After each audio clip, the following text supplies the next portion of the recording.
I believe we have an imposter among us today." The words sliced through the lecture hall, sharp as a blade. Professor Whitmore's voice dripped with disdain as he circled Michelle Brookshire like a predator, his finger jabbing toward the impossibly complex equation sprawled across the whiteboard. Someone who doesn't understand that true mathematical genius can't be faked. His eyes narrowed, fixing on Michelle with cold calculation. Perhaps Miss Brookshire would like to demonstrate for the class exactly why she doesn't belong here. The silence that followed was deafening. 32 pairs of eyes bored into Michelle's back, some pitying, others curious, a few secretly hoping for her success. The chalk felt like lead in her trembling fingers as humiliation burned through her veins. One equation stood between dignity and devastation. In that moment, time seemed to slow. The harsh fluorescent lights buzzed overhead. A bead of sweat traced down her temple. Professor Whitmore's satisfied smirk grew as seconds ticked by. He'd crafted this public execution meticulously, designed to crush not just her answer, but her spirit. Something snapped inside Michelle. A memory flashed, her grandmother's hands, worn from decades of cleaning other people's homes so Michelle could have textbooks, gently cupping her face. When they try to erase you, baby girl, that's exactly when you need to show them your work. The chalk steadied in her hand, and slowly, deliberately, Michelle turned to face her tormentor. We'd love to know where you're watching from. Drop a comment below with your city or country, and don't forget to subscribe to join our community, sharing these important stories of resilience and triumph. Now let's discover how Michelle arrived at this pivotal moment. 1 week earlier, Michelle Brookshire had stepped onto the sprawling grounds of Hartwell University with equal parts hope and trepidation. The historic campus, with its ivy-covered brick buildings and ancient oak trees, seemed to breathe with centuries of academic tradition, a tradition that hadn't always welcomed people who looked like her. The autumn air carried the scent of possibility as she navigated the winding paths between buildings, her campus map clutched tightly in one hand, her scholarship acceptance letter safely tucked in her backpack like a talisman. Michelle had earned her place here, graduating as valedictorian from her South Side, Chicago high school, despite the odds stacked against her. Mathematics had always been her sanctuary, a world where the elegance of numbers transcended the messiness of human prejudice. Michelle paused before the mathematics department building, an imposing limestone structure with Haldeman Hall engraved above its massive doors. She took a deep breath, straightened her shoulders beneath her carefully chosen first-day outfit, and climbed the steps. The weight of being the first in her family to attend college, let alone an elite institution like Hartwell, pressed down on her, but she refused to let it bend her spine. Inside, the hallways bustled with returning students greeting each other with the easy familiarity of belonging. Michelle navigated through them, feeling the occasional curious glance, but focusing on finding room 307 where advanced calculus would be her first university class. She'd placed out of the introductory courses during orientation testing, surprising the department advisor who had initially suggested she might be more comfortable starting with basic courses. The lecture hall was half filled when she arrived 15 minutes early. Michelle chose a seat in the second row, close enough to see clearly, but not so front and center as to draw undue attention. She arranged her new textbook, notebook, and precisely sharpened pencils on the desk before her, a ritual that calmed her nerves. Other students filtered in, their chatter creating a backdrop of white noise as Michelle reviewed the syllabus she'd downloaded weeks ago. At exactly 10 a.m., the side door opened, and Professor Randall Whitmore strode in, his presence immediately commanding the room into silence. Tall and lean with silver-streaked hair and wire-rimmed glasses, he carried himself with the confidence of a man accustomed to intellectual authority. Without preamble, he placed his leather briefcase on the desk and surveyed the room, his gaze sharp and evaluating. "Welcome to Advanced Calculus," he began, his voice crisp and precise. "If you're looking for an easy mathematics credit, you're in the wrong room. This course separates those with true mathematical aptitude from those who merely passed a few high school tests." Michelle felt a flutter of uncertainty as his gaze swept across the room. seeming to linger a beat longer on her than on the others. She straightened in her seat, meeting his eyes steadily despite the discomfort. "I see we have some new faces," Professor Whitmore continued, picking up a roster from his desk. "Before we begin, I'd like to confirm everyone is in the correct course." What followed was a methodical roll call, during which Professor Whitmore would occasionally add a comment about returning students or ask newcomers about their preparation. When he reached Michelle's name, his eyebrows raised slightly. "Michelle Brookshire," he called, looking up from his list. "Present," she responded, her voice clear despite the sudden dryness in her throat. "You're not on my expected roster," he noted, peering at her over his glasses. "Are you certain you're in the right class? This is advanced calculus, not introduction to mathematics." A few chuckles rippled through the room, quickly silenced as Michelle replied, "Yes, Professor.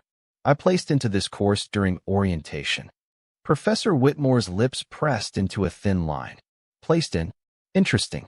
And your previous mathematics experience consists of?" "I completed AP Calculus BC with a 5 and self-studied multivariable calculus last year," Michelle answered, conscious of how the room had grown quieter, all eyes now on this exchange. "Did you now?" Professor Whitmore's tone carried a note of skepticism that made Michelle's cheeks warm. "Well, Miss Brookshire, since you're so well prepared, perhaps you could tell the class the formal definition of a limit?" It was clearly meant as a gotcha question, one designed to expose her presumed inadequacy. Michelle took a measured breath before answering. "The limit of a function f of x as x approaches c equals L if for every epsilon greater than 0, there exists a delta greater than 0 such that for all x, if the distance from x to c is less than delta but not equal to 0, then the distance from f, x, to L is less than epsilon." The perfect textbook definition hung in the silent air.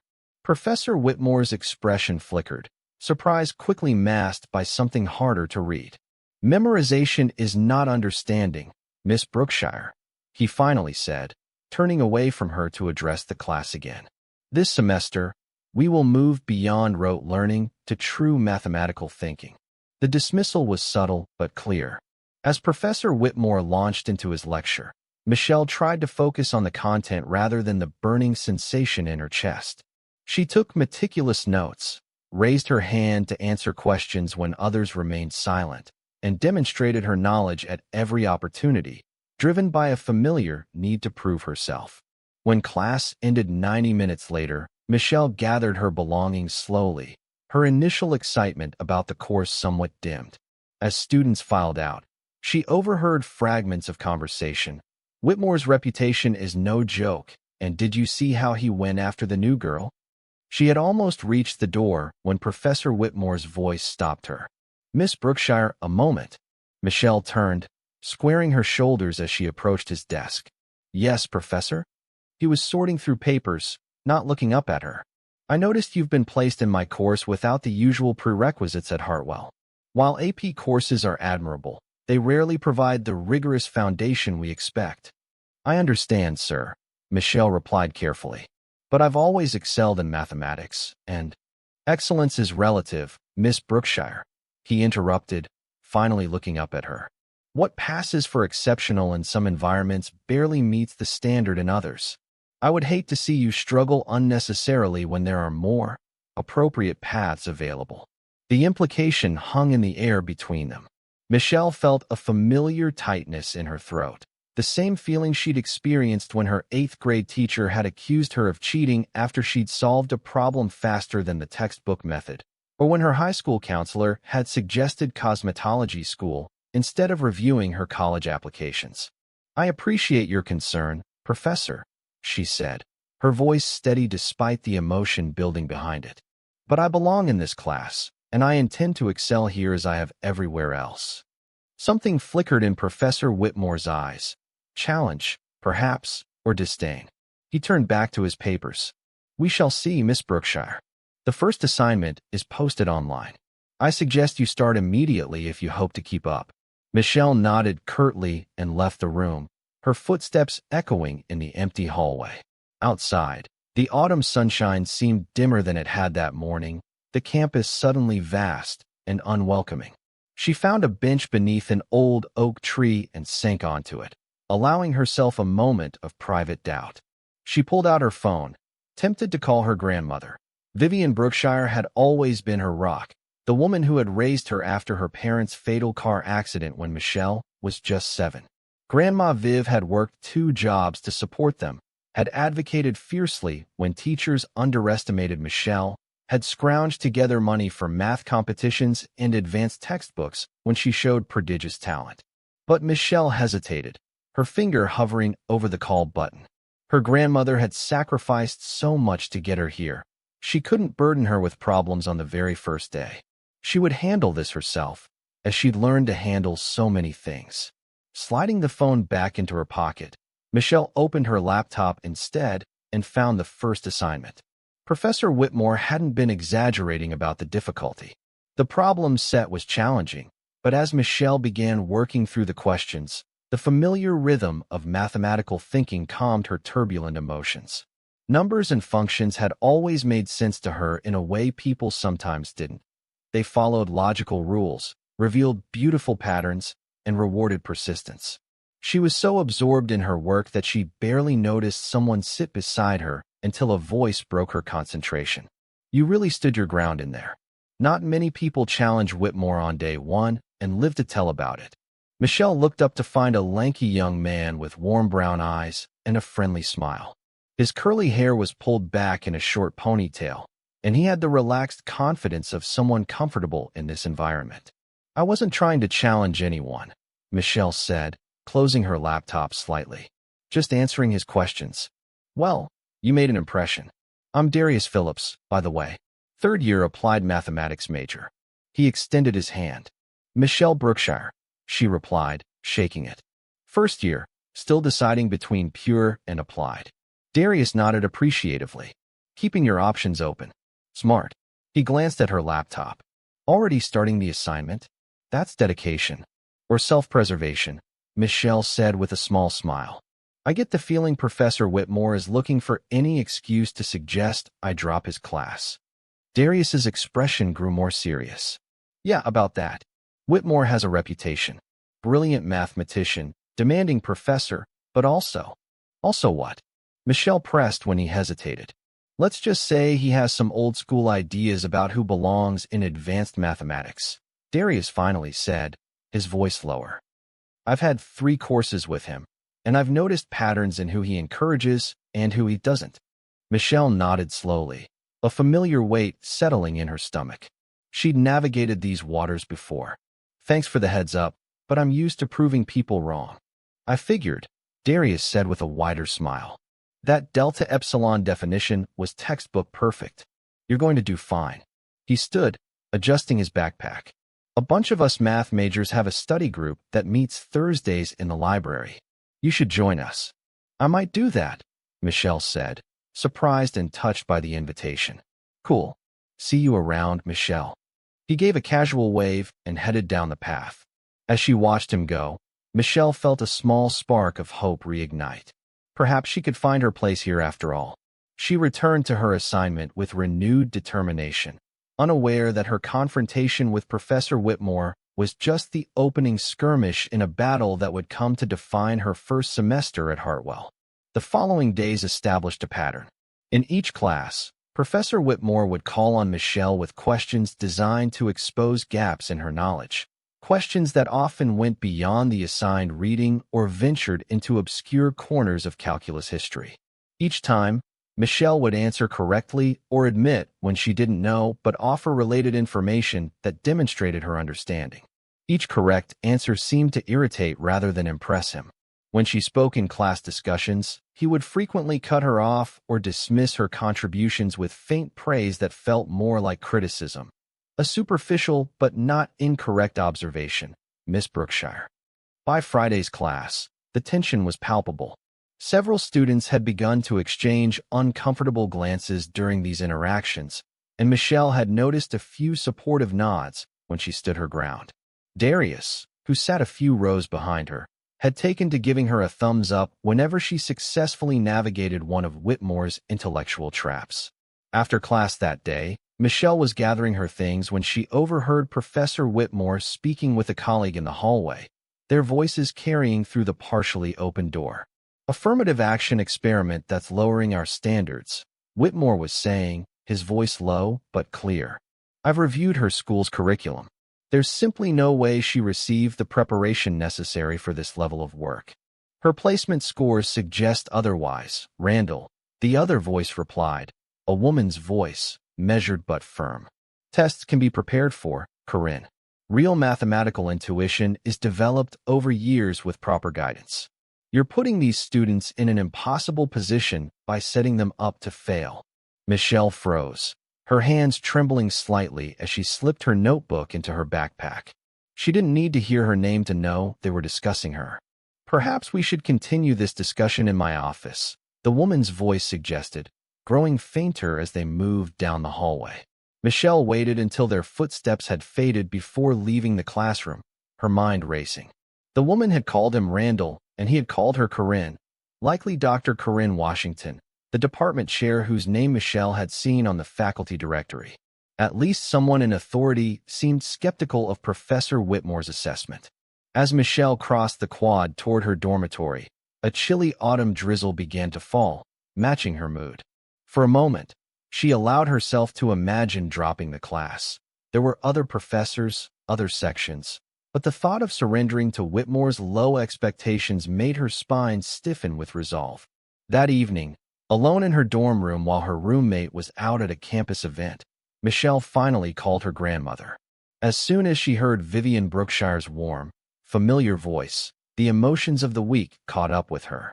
"Grandma," she said, her voice cracking slightly, "I'm not sure I belong here." "Michelle Antoinette Brookshire," her grandmother responded, using her full name as she always did in serious moments. "What's happened to make you doubt yourself when you've moved mountains to get where you are?" As Michelle recounted the week's events, her grandmother listened without interruption. When she finished, the line was quiet for a moment before Vivian spoke again. "Baby girl, let me tell you something. When I was teaching 3rd grade at Douglas Elementary, a new principal came in who didn't think I belonged in the classroom. Said my teaching methods were unorthodox and my expectations unrealistic for our neighborhood children." "What did you do?" Michelle asked, though she suspected she knew the answer. "I taught those children like they were capable of brilliance, because they were. By year's end, my class had the highest reading scores in the district, and that principal had to eat his words with a big spoon." Vivian's voice was steel wrapped in velvet. "Some people will never see your worth until you force them to confront it. This Professor Whitmore sounds like he's one of those people." Michelle smiled despite herself. "So you think I should stay in the class?" "I think you should do more than stay. I think you should shine, so bright he needs sunglasses just to look in your direction." Vivian's laugh was warm and infectious. "Your grandfather used to say, 'Excellence is the most elegant form of rebellion.' So you rebel, baby girl. You rebel with every perfect answer and every brilliant solution." After the call, Michelle sat at her desk and opened her calculus textbook. As she worked through problem after problem, her grandmother's words echoed in her mind. Excellence as rebellion. She would need to be more than prepared for whatever challenge came next. She couldn't have known that Professor Whitmore was already planning a public reckoning, one designed to end all questions about whether Michelle Brookshire belonged in his class. The whiteboard confrontation was coming, a moment that would either break her confidence or showcase her brilliance for all to see. The chalk would soon be in her hand, and the choice of how to use it would be hers alone. Has someone ever underestimated your abilities or tried to make you feel like you don't belong? Share your experience in the comments below, and don't forget to subscribe to join our community, sharing these important stories of resilience and triumph. Now, let's return to Michelle's journey. The week following Michelle's first confrontation with Professor Whitmore unfolded like a slow-motion chess match. Each class became a battlefield of subtle aggression and quiet resistance. Michelle arrived early, prepared exhaustively, and participated with precision, yet Whitmore seemed determined to find fault in every contribution she made. "Your approach lacks elegance, Miss Brookshire," he would say after she correctly solved a problem. Or, "While technically correct, you've missed the underlying principle entirely." His criticisms were always carefully crafted, never overtly discriminatory, always cloaked in academic language that made them difficult to challenge. After one particularly grueling session where Whitmore had interrupted her 3 times during a single explanation, Michelle retreated to the library, seeking refuge among the towering shelves of mathematics texts. She found a quiet corner table partially hidden behind the stacks and let her guard down at last, pressing her palms against her eyes to hold back tears of frustration. "Don't let him see you break," she whispered to herself. "That's exactly what he wants." Talking to yourself is either a sign of genius or sleep deprivation. Maybe both. Michelle startled, looking up to find Darius standing by her table, a stack of books in his arms. "Sorry," he said, stepping back. "Didn't mean to intrude on your personal pep talk." Michelle managed a small smile. "It's fine. Just a rough day in Whitmore's class." "Yeah, I noticed." Darius set his books down and took the seat across from her. "Look, I don't want to overstep, but what he's doing, it's a pattern. I've seen it before with other students." "Other black students, you mean?" Michelle said quietly. Darius nodded. "Particularly women.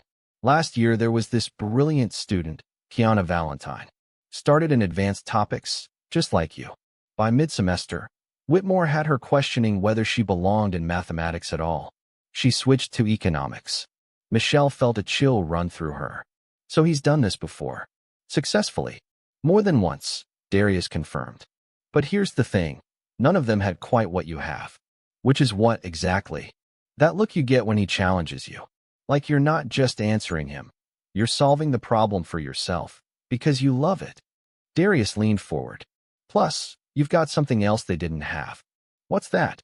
"Me," he said with a grin that softened his serious expression. "And the rest of the Thursday night study group. Safety in numbers, right?" Michelle considered his offer again.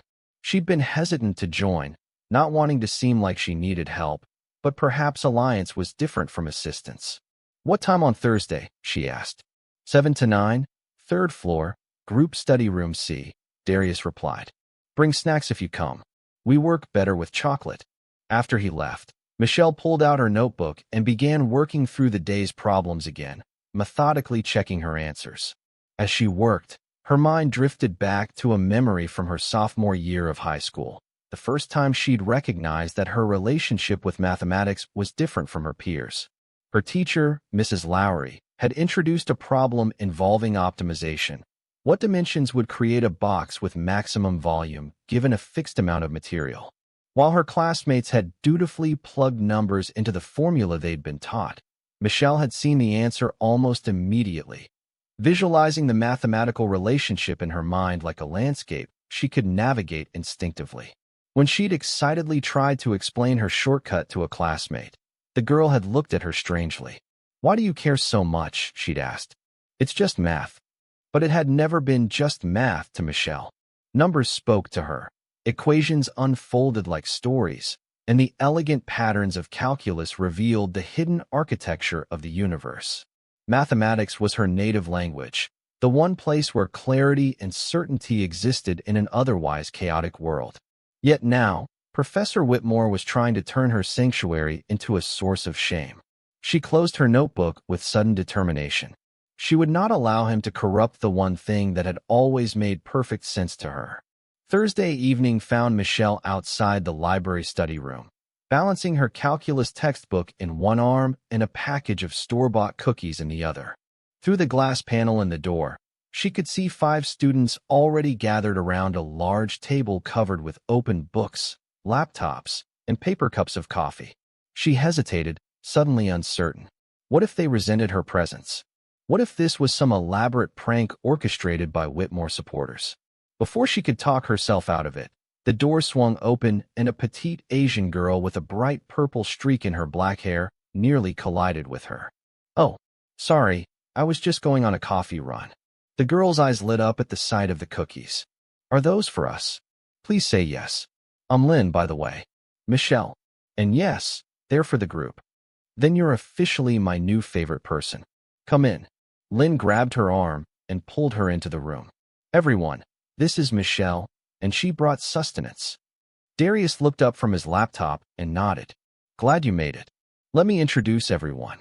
He pointed around the table. That's Alejandro, applied math and computer science. He's our coding genius when we need computational solutions. A lanky Latino student with glasses raised a hand in greeting. Taylor over there is our resident pure math theorist, Darius continued, indicating a white student with short blonde hair who gave a distracted wave without looking up from their notebook. And this is Hassan, who's doing a double major in physics and math and somehow still finds time to sleep. A Middle Eastern student with a neatly trimmed beard smiled warmly. That's because I've mastered the art of sleeping with my eyes open during Whitmore's lectures. And you've met Lynn, electrical engineering with a minor in mathematics. Lynn, who had already opened the cookies and was distributing them, gave a theatrical bow. Welcome to the island of misfit math nerds, she said cheerfully, where we collectively try to understand what the hell Whitmore wants from us. The tension Michelle had been carrying eased slightly as she took an empty seat. These students didn't seem to resent her presence or question her abilities. They simply made space for her at the table and continued their discussion of a particularly challenging problem from that week's assignment. As the evening progressed, Michelle found herself gradually contributing more to the conversation. When Hassan struggled with a complex integration by parts, she suggested an alternative approach that simplified the solution. When Lynn complained about a proof that seemed unnecessarily convoluted, Michelle worked through it with her step by step until the logic became clear. By the end of the session, the dynamic had shifted subtly. The others were looking to her for insights, building on her suggestions, treating her as a valuable member of the group. You're really good at explaining things, Taylor commented as they packed up their materials. You make it seem simple without being condescending about it. Thanks, Michelle said, surprised by the compliment. Math has always made sense to me. Sometimes I forget it doesn't work that way for everyone. Trust me, it doesn't, Hassan laughed. But having you break it down helps a lot. As they left the library together, Darius fell into step beside Michelle. So, same time next week? She nodded, feeling a warmth that had nothing to do with the cookies they'd shared. Definitely. Good. And hey, whatever Whitmore throws at you tomorrow, remember you've got people in that room who know exactly how brilliant you are. The following day's class started like any other, with Professor Whitmore lecturing on Taylor's series expansions. Michelle took careful notes, occasionally glancing up to see Darius or Hassan or Lynn scattered throughout the lecture hall. Their presence felt like silent support, a reminder that she wasn't facing Whitmore's subtle hostility alone. Halfway through the lecture, Whitmore paused, surveying the room. Let's see if anyone has been following along. Who can explain why the remainder term in a Taylor series is crucial for understanding approximation errors? Several hands went up, including Michelle's. Whitmore's gaze passed over her, settling instead on a student in the back row who gave a competent but basic answer. Correct, though somewhat superficial, Whitmore commented. His eyes then locked on Michelle, whose hand was still raised. Miss Brookshire seems eager to demonstrate her understanding. Perhaps you can explain the conditions under which a function's Taylor series converges to the function itself. The question was significantly more advanced than what he'd asked the other student, requiring knowledge from several sections ahead in the textbook. Fortunately, Michelle had been reading ahead. A function's Taylor series converges to the function itself when the function is analytic, she answered. That means it can be differentiated infinitely many times, and at each point in its domain, the function equals the sum of its Taylor series. Whitmore's eyes narrowed slightly. And can you give an example of a function that's infinitely differentiable but not analytic? This was well beyond the scope of the course, a question more appropriate for an advanced analysis class than introductory calculus. Michelle felt a flutter of uncertainty, but then remembered a fascinating example she'd encountered in her independent reading and shared it. A tense silence followed. Whitmore's expression hardened, his lips pressing into a thin line. Michelle could feel the surprise from her classmates. Even Darius looked impressed. That's correct, Whitmore finally conceded, the words seemingly painful to utter. Though I wonder where you encountered that example, as it's not in our textbook. I've been reading Rudin's Principles of Mathematical Analysis in my spare time, Michelle answered honestly. A ripple of whispers spread through the classroom. Rudin was notorious among math students, a graduate-level text known for its rigor and difficulty. Whitmore's face flushed slightly. Reading additional materials is commendable, but don't confuse memorization with understanding. He turned away abruptly, continuing the lecture without acknowledging her achievement. After class, Michelle was approached by Dr. Corinne Washington, the department chair whose voice she'd overheard in the hallway the previous week.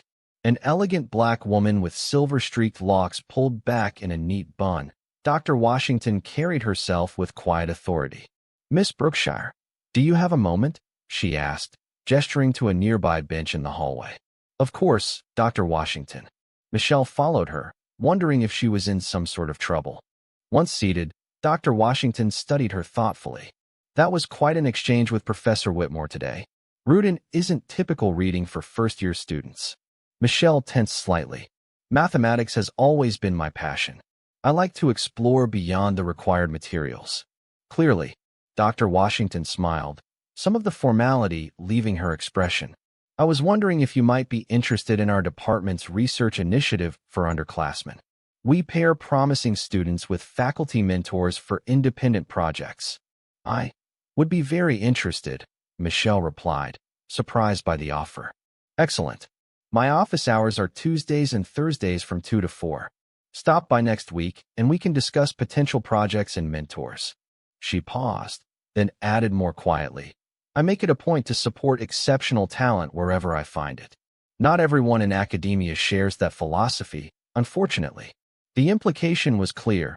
Dr. Washington was aware of Whitmore's behavior and was offering Michelle an alternative path. "Thank you, Dr. Washington. I'll definitely come by."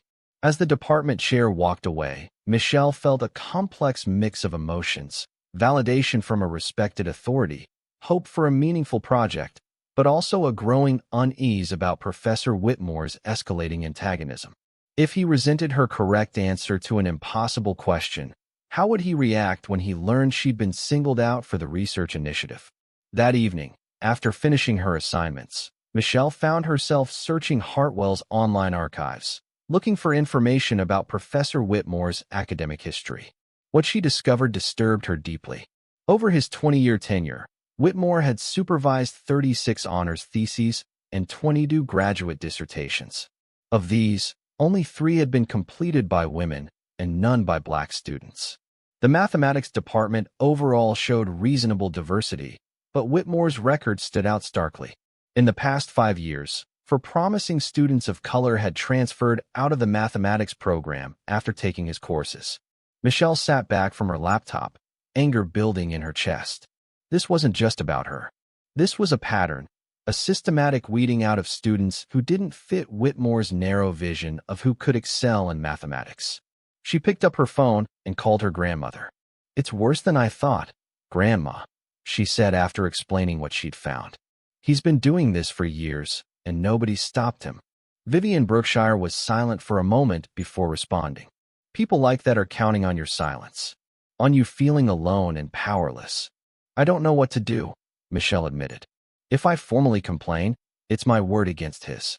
He'll say I'm not measuring up and trying to blame it on discrimination." "What would you tell another student in your position?" her grandmother asked. "Someone coming after you, facing the same barrier?" The question shifted something in Michelle's perspective. What would she want for the next young black woman with mathematical gifts who encountered Professor Whitmore? "I'd tell her she deserves to be there," Michelle said slowly. "That her mind is valuable. That she shouldn't let anyone dim her light." "Then you know what you need to do," Vivian replied softly.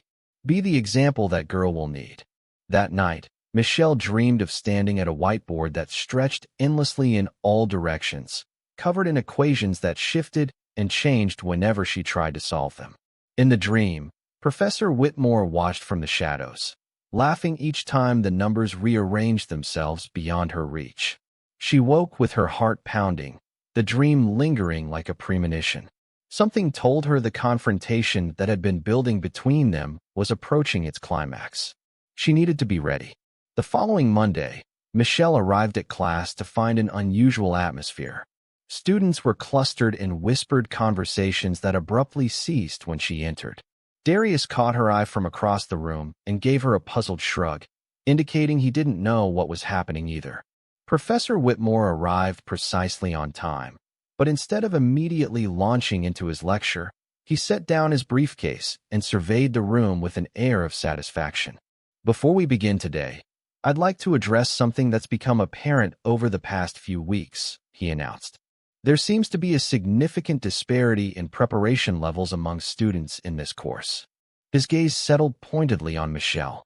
Rather than allowing this to disrupt our progress, I thought we might use it as a learning opportunity.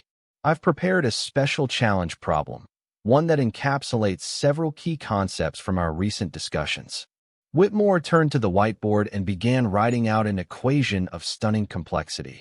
A multivariable calculus problem involving nested integrals, vector fields, and what appeared to be elements of differential geometry that were well beyond the scope of the course. The room grew quieter with each symbol he added to the board. When he finished, he stepped back with a thin smile.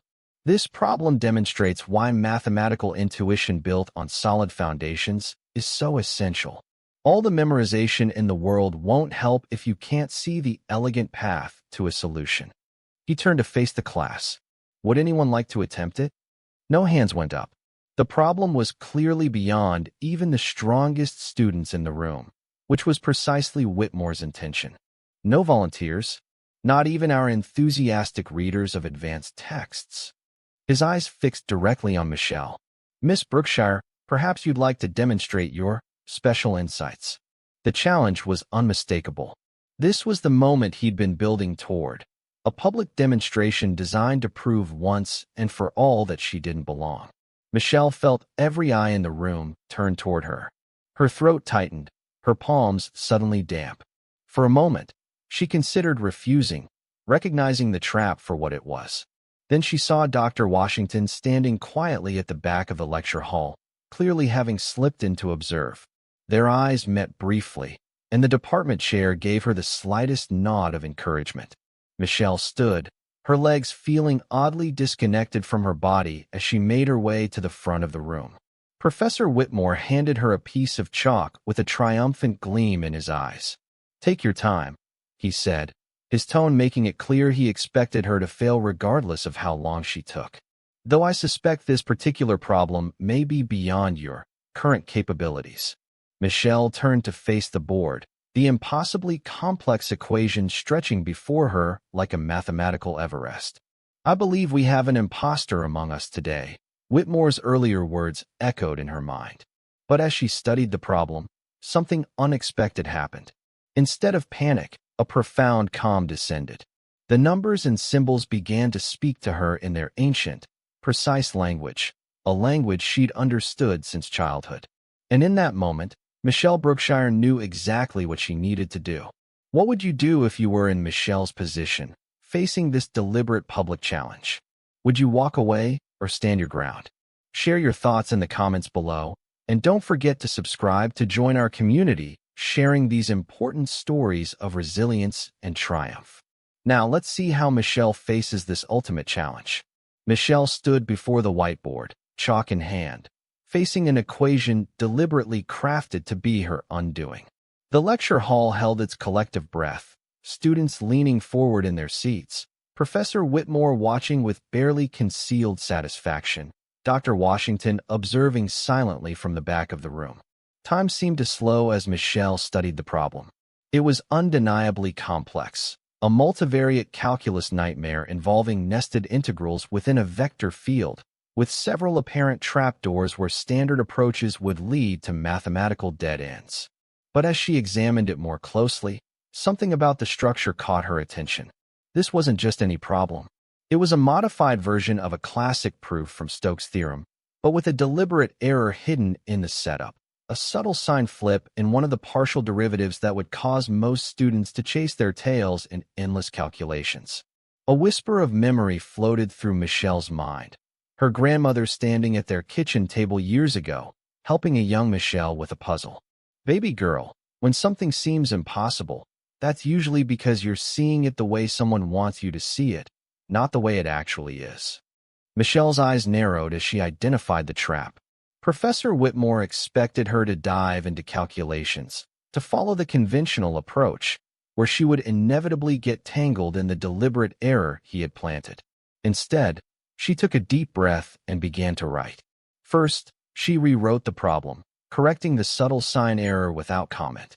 Then, rather than immediately attempting to solve it, she transformed the entire equation, reframing it through a coordinate transformation that revealed its underlying structure.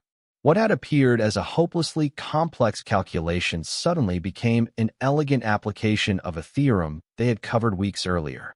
Her chalk moved with growing confidence, her handwriting transforming from hesitant to fluid as the solution unfolded beneath her fingers. Behind her, she heard a faint gasp from one of the students, likely Darius or Hassan recognizing what she was doing. Professor Whitmore's earlier smugness had faded to confusion, then disbelief, and finally a tightening anger as he watched his carefully constructed trap dissolve beneath her systematic approach. After 5 minutes of steady work, Michelle placed the final equals sign and underlined her answer twice. She then added a brief note at the bottom. Solution valid after correcting the sign error in the original formulation. She turned to face Professor Whitmore, holding out the chalk. The room was deadly silent. Whitmore's complexion had gone from pale to mottled red. He snatched the chalk from her hand and turned to the board, scanning her work with increasingly frantic eyes, searching for an error that wasn't there. He began, his voice strangled. You changed the problem. I corrected it, Michelle replied, her voice steady despite her pounding heart. The original formulation contained a sign error in the third partial derivative that made it unsolvable as written. I assumed it was a transcription mistake rather than an intentional flaw. The subtle emphasis on intentional hung in the air. Several students shifted uncomfortably in their seats, now realizing what Whitmore had attempted to do. Whitmore's fingers tightened around the chalk until it snapped in half. You had no authority to modify the problem I presented. With respect, Professor, Michelle said, meeting his gaze directly. Mathematicians are trained to identify and correct errors. That's the foundation of mathematical thinking, what you've been emphasizing all semester. She gestured to the board. Once corrected, the problem has an elegant solution using the methods from Chapter 4. A few students began to murmur, and Darius didn't bother hiding his smile. In the back of the room, Dr. Washington had crossed her arms, her expression unreadable, but her attention focused entirely on the confrontation unfolding before her. Return to your seat, Miss Brookshire, Whitmore said, his voice low and dangerous. We'll discuss your approach after class. Is her solution correct, Professor Whitmore? The question came from Dr. Washington, who had stepped forward from her position at the back of the room. I'd be interested in your assessment of Miss Brookshire's mathematical reasoning. Put on the spot, Whitmore had no choice but to evaluate the work before the entire class. He turned back to the board, scanning it once more. The solution, he ground out, appears to be technically sound, though the approach is unconventional and circumvents the intended lesson. On the contrary, Dr. Washington replied, moving closer, the approach demonstrates exactly what we hope to instill in our students, the ability to recognize flawed premises and find creative paths to resolution. It's quite impressive work. The implication of her words was clear to everyone in the room. Dr. Washington wasn't just commenting on the mathematics. She was addressing Whitmore's behavior. Class dismissed. Whitmore snapped, turning away from the board. Read Chapter 7 for Wednesday. As students gathered their belongings, a strange atmosphere filled the room, part tension, part amazement. Several students nodded to Michelle or gave her subtle thumbs up as they filed out. Darius lingered by the door, clearly waiting for her, while Dr. Washington approached Professor Whitmore and spoke to him in a low voice that didn't carry to the rest of the room. From the tight set of Whitmore's shoulders and the rigid way he was nodding, Michelle suspected the conversation wasn't pleasant for him. Eventually, Dr. Washington turned to Michelle. Miss Brookshire, could you join us in my office? I believe we have some matters to discuss. 10 minutes later, Michelle found herself seated across from Dr. Washington's desk, with Professor Whitmore occupying a chair as far from hers as the office allowed. His posture was stiff, his expression locked in barely contained fury. Professor Whitmore and I have been having an ongoing discussion about pedagogical approaches. Dr. Washington began, her tone measured but firm. Today's class demonstration has brought several concerns to a head. She turned to Michelle. First, I want to commend your exceptional work. Identifying an error and recasting the problem to reveal its underlying structure shows mathematical maturity beyond your years. She altered the problem, Whitmore interjected. In any serious mathematical context, that would be. In any serious mathematical context, Dr. Washington cut in. Errors are identified and corrected before proceeding. Miss Brookshire did exactly what any practicing mathematician would do. She fixed Whitmore with a steady gaze. Unless, of course, the error was intentional, which would raise significant ethical concerns about educational practices. Whitmore's mouth snapped shut, his jaw working silently. Dr. Washington continued. Miss Brookshire, I'm aware there have been tensions in advanced calculus this semester. Would you care to share your perspective? Michelle hesitated, weighing her words carefully. I came to Hartwell excited to learn from renowned mathematicians like Professor Whitmore. However, from the first day, I felt that my presence in the class was viewed as inappropriate. I've been consistently held to different standards than other students and asked questions designed to expose gaps in my knowledge rather than further my understanding. A common perception among students who aren't meeting expectations, Whitmore muttered. Is that why Miss Brookshire has the highest score on every assessment in your class? Dr. Washington asked mildly, causing Whitmore to flush. Or why 5 different students have independently approached me with concerns about your treatment of her? Michelle's eyes widened slightly. She hadn't known others had spoken up on her behalf. Corinne, this is hardly, Whitmore began. Dr. Washington, she corrected firmly. And this is precisely the place for this discussion. Hartwell University has clear policies regarding equitable treatment of students. Policies that exist because of documented history, including patterns within our own department.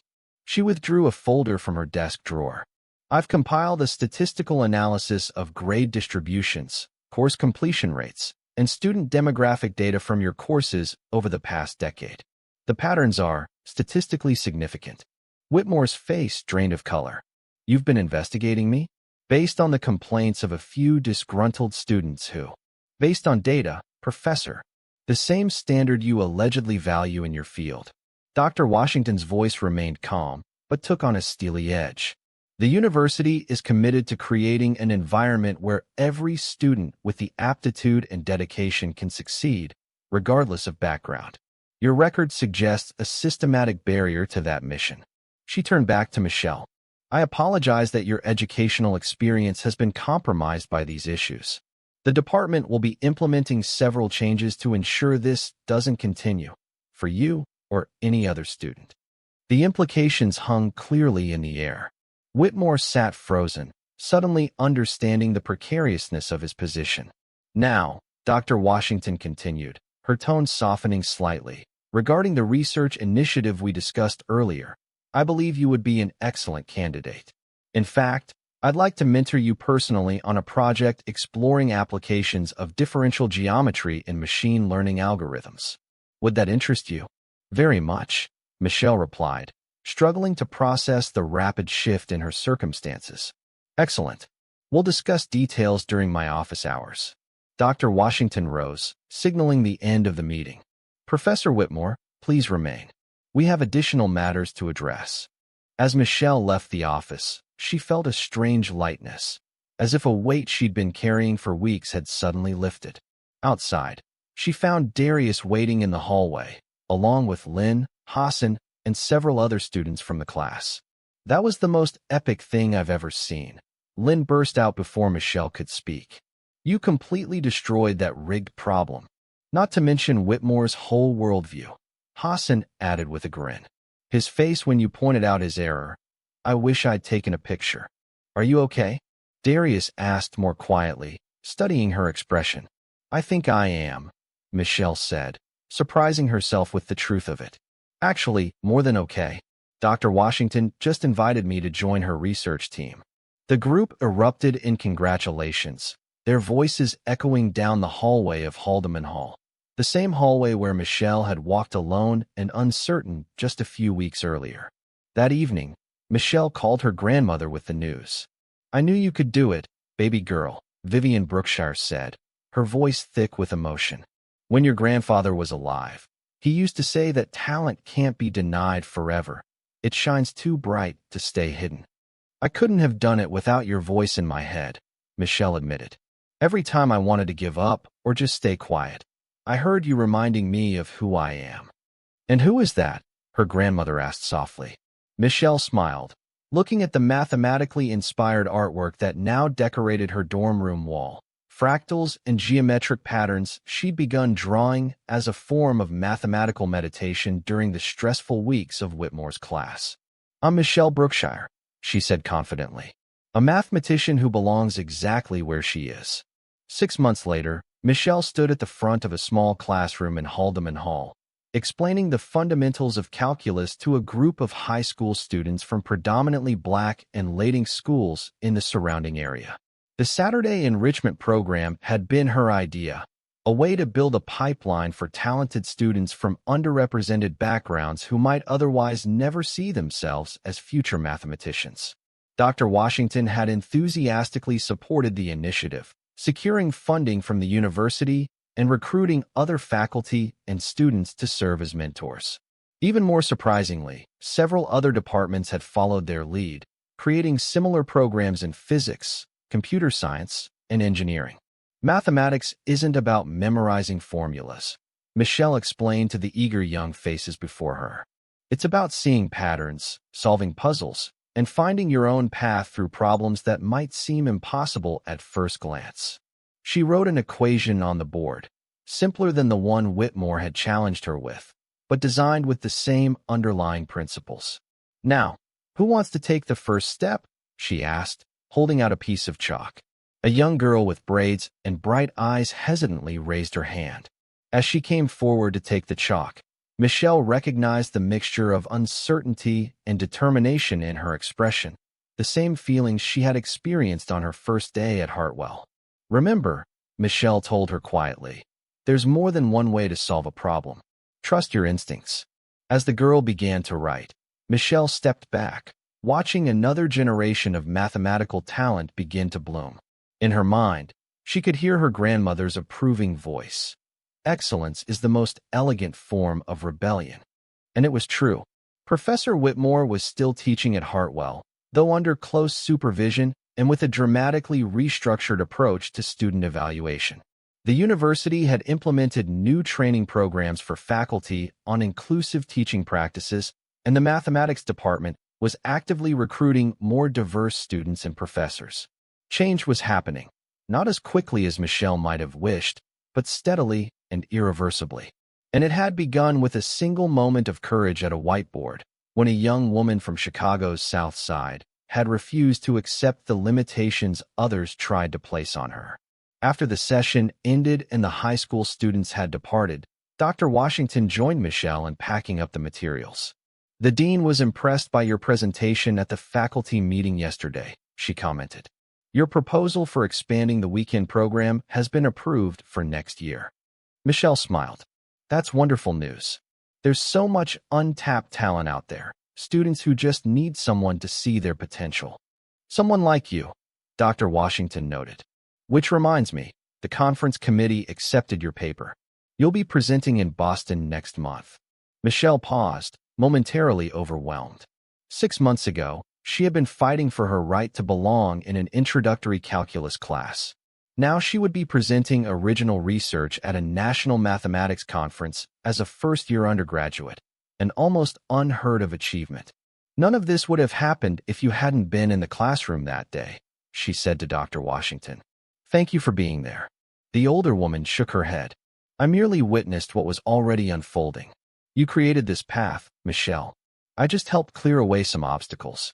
As they walked together across the campus quad, Michelle noticed a tour group of prospective students passing by. Among them was a young black girl who did a double take when she saw Michelle and Dr. Washington deep in mathematical conversation. Michelle smiled and gave her a small wave of encouragement. Another link in the chain, another light that would not be dimmed. This was the true victory, not just her personal triumph over Professor Whitmore's attempt to discredit her, but the ripple effects that would continue long after. Each new student who found their place, each barrier that fell, each mind that was allowed to explore its full potential, these were the real measures of success. Michelle Brookshire had come to Hartwell University to study mathematics. She had stayed to transform it. And in doing so, she had discovered a theorem more powerful than any she had solved on a whiteboard. That justice, like the most elegant mathematical proof, progresses one deliberate step at a time, building on each truth to establish another, until what once seemed impossible becomes undeniably, irrefutably clear. If you were moved by Michelle's journey, please hit that like button and subscribe to our channel for more stories that explore the triumphs of the human spirit against prejudice and discrimination. Share in the comments if you've ever had a teacher or mentor who either tried to dim your light or helped it shine brighter. We'd love to hear about the educational experiences that shaped your path. Remember that sometimes all it takes is one person standing their ground to create ripples of change that benefit generations to come. Thank you for joining us for this powerful story of mathematical brilliance, quiet dignity, and the courage to demand justice in spaces where you're told you don't belong. See you in the next video.